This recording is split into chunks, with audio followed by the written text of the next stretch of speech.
Hi, my name's Christina, and this is my adoption story.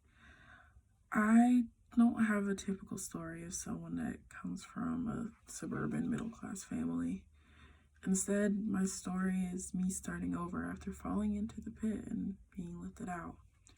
I come from a great home, a family with two nerdy parents. My parents' love for knowledge created an incredibly curious child. I remember being 5 years old, spending hours in the library looking through magazines and encyclopedias. I went through different obsession phases, from fashion to cooking to singing and to writing.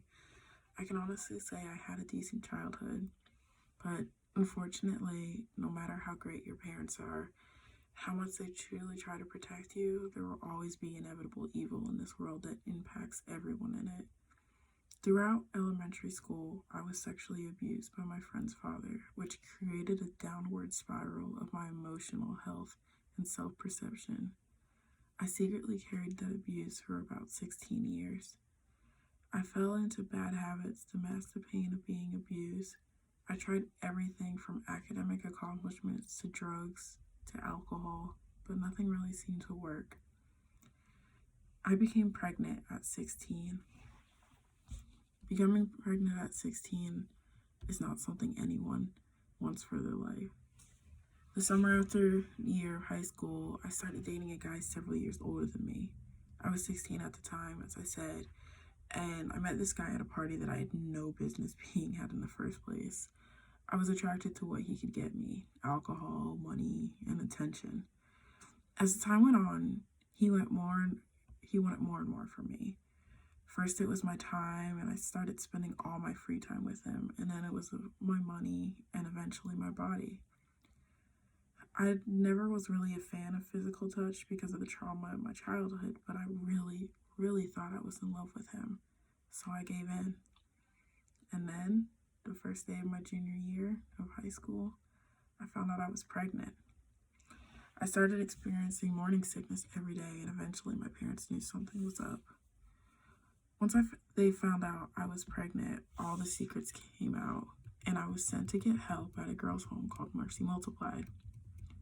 While at Mercy, I went through counseling and decided it would be best if I placed my daughter for adoption. I learned about open adoptions and created my own adoption plan. In no way was any of that process easy, especially when it came to giving birth to my daughter. I experienced more emotions than I could ever prepare for. There are no words to describe what it feels like to leave the hospital without the child you carried for 9 months. I'm incredibly grateful to have been able to choose an adoptive parents for my daughter. It has made the grieving process so much easier knowing that she is well and experienced life in a way I could never have provided for her. But even still, the grieving process was and still is something I learned to cope with every day. No one tells you that you're going to lose your will to live when you no longer have a child to keep alive. That's not something that you ever want to tell someone, but it's the truth, or at least it was my truth.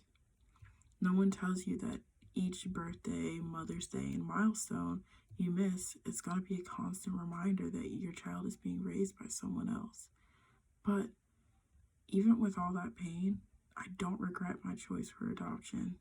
Matter of fact, I would say it's my proudest accomplishment in life. Placing my daughter for adoption saved my life. Now, I mean that both literally and physically.